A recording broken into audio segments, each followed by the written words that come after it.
American मार्केटमध्ये भरपूर प्रकारचे दूध आणि दही मिळतात. फ्लेवर दूध तुम्हाला दाखवते, फ्लेवरवाले दूध मिळतात आणि मोठे मोठे दुधाचे कॅन असतात. हे असे कॅन तर हे एवढे मोठे असतात की एक घेतलं की आम्हाला आठवडाभर चालतं पूर्ण. त्याचं lactose free, reduce fat milk, नंतर अजून वेगवेगळं गाईचं वेगवेगळे डेअरी प्युअर वगैरे आणि वेगवेगळे फ्लेवर म्हणाल तर हे इथे आहेत.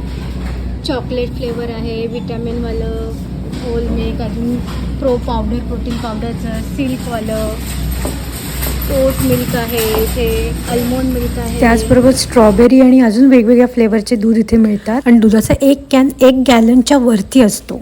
दह्याचे प्रकार दाखवते मी. इथे मागे दिसतात हे सगळे दह्याचे प्रकार आहेत.